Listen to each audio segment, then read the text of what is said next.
Yeah, continuous SFS podcast with the 5 most dangerous men in Brooklyn. 10 most dangerous men in Brooklyn. As I mentioned before,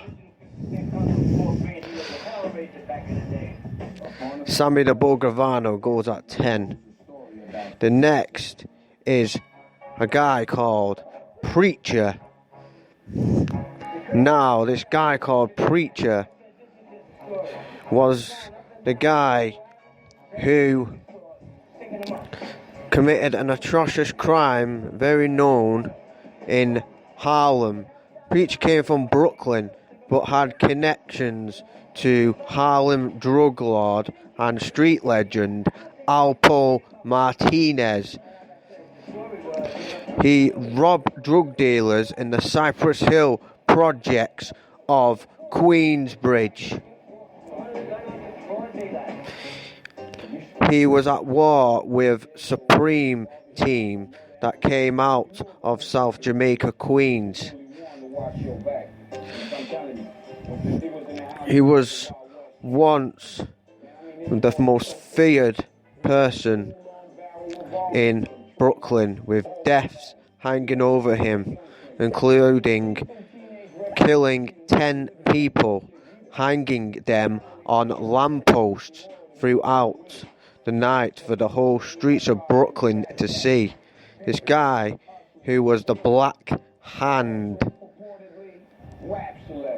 the new version of the Black Hand, goes by the alias of Preacher.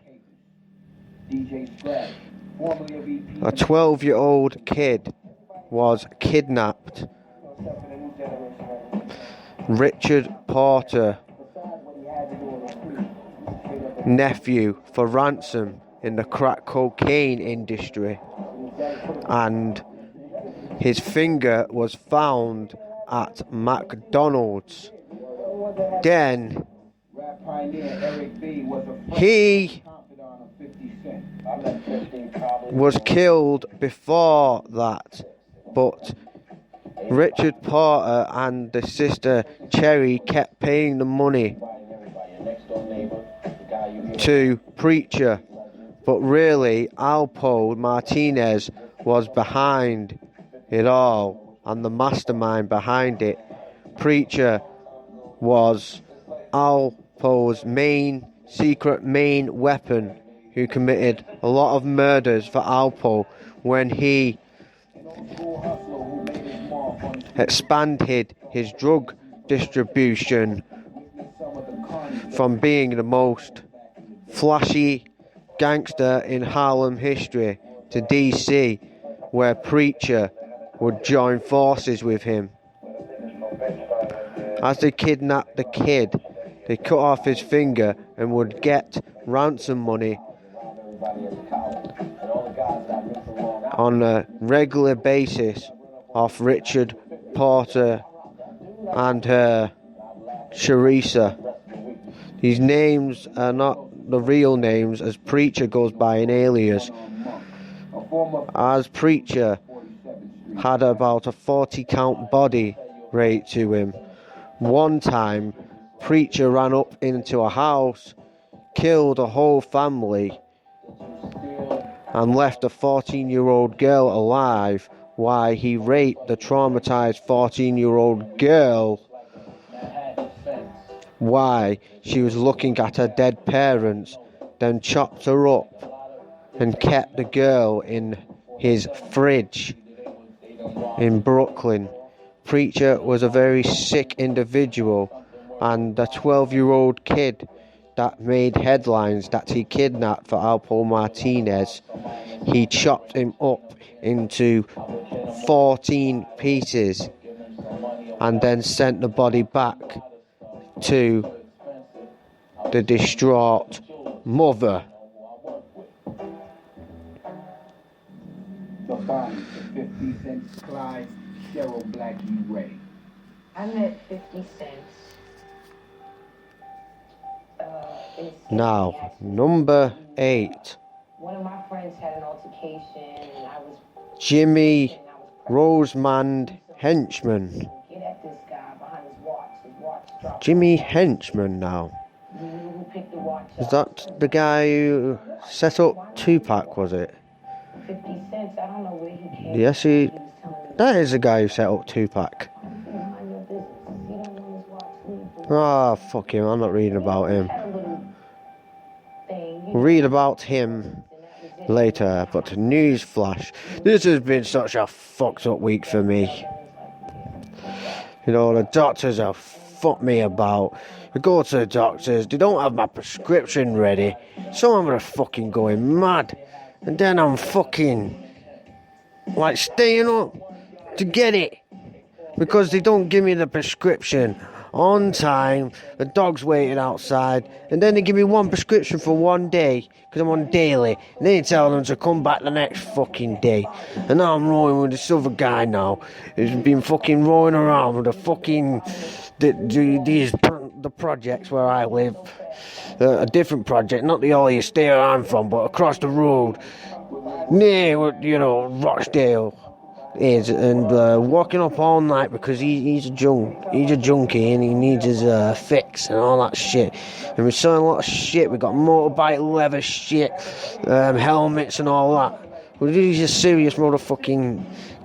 The guys that I wrote that I was walking around with have fucking done fucking for drug distribution from London to Manchester, kilos of cocaine and all that shit. Now they've fucking, you know, basically defeated in life because of all, you know, that lifestyle basically caught up with them. But I've been, you know, I've known this guy for ages, not mentioning his name or anything, but he lives down the street from me, and he's like, it's just been a clusterfuck of a week, man, because he's always wanted his fix, and I've got this bus pass. I keep giving it him all the fucking time so he can go up and score his fucking, what, you know, his gear.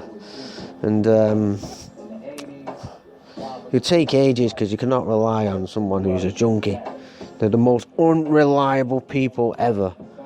They say they're going to be 20 minutes and then they just get high and forget. The guy doesn't deliberately try and mess me about. He gives me back. But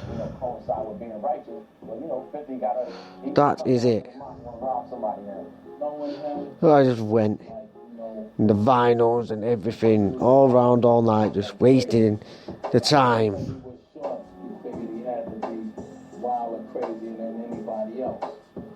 You know, wasting the time, walking from estate to estate, getting what it needed, and now I profit off it by taking pictures of all these high heel shoes he's got fucking, and all this motorbike shit, this leather motorbike gear. I'm supposed to be getting a motorbike and I'm getting half of that. So hopefully the week will end up good and I'll be a couple of thousand in. And that's it. But all to do with the doctor, because I haven't done nothing this week. I haven't wrote a book, I haven't, you know, I haven't posted more stuff, or, you know, but all this needs to end up at the end of the week.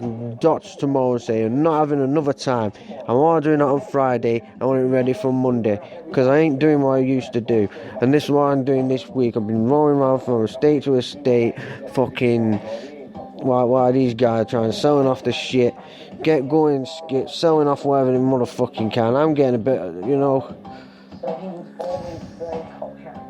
And I'm just fucking, just going along. And I'm looking after shit for them because I've got the fucking, the app and everything, my website where I'm selling it. So hopefully by the end of the week it'll make up for the bad week I've had by selling it for a couple of thousand, if you know what I fucking saying. But these motherfuckers are, you know, I'll call him yeah, he's a very crazy person.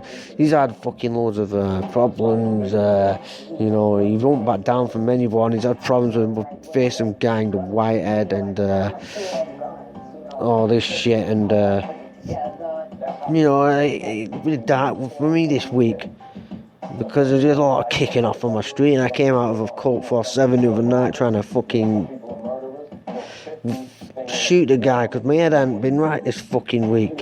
that's the final thing about it all. And you know, I need to get back to my productive stuff now, you know, and because I haven't been taking my dog out, and you know, that's why, you know, I like being on my own a lot of the time, because I need to find a friend that's a good influence on me, because he's just come back. The police are wanting him all the time. So down the street, he's wanted off the police for some burglary he did on a band club.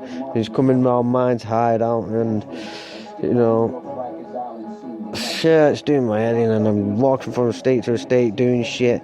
I'm not doing the drugs or anything like that. But you know, it's not what I want. You know, I want different. I want to get back to what I was doing. One of 50's prison mates was James Roseman, aka Jimmy Henson. When I met him in jail, I didn't even hear nothing else. So that's what it is. Tomorrow, hopefully, getting the money I buy for this,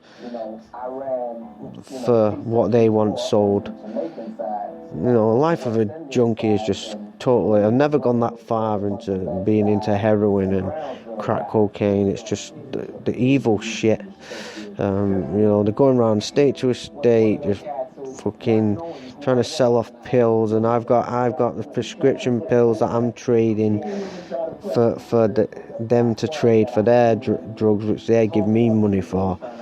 It's just not the shit I want to be doing. I want to be reading books and doing things interesting. And I'm just doing all the wrong shit this week, and that's what fucking fucked up. You know what I'm saying? Because when you adolescent, especially when you're in the youth camps like that, you kind of got to be a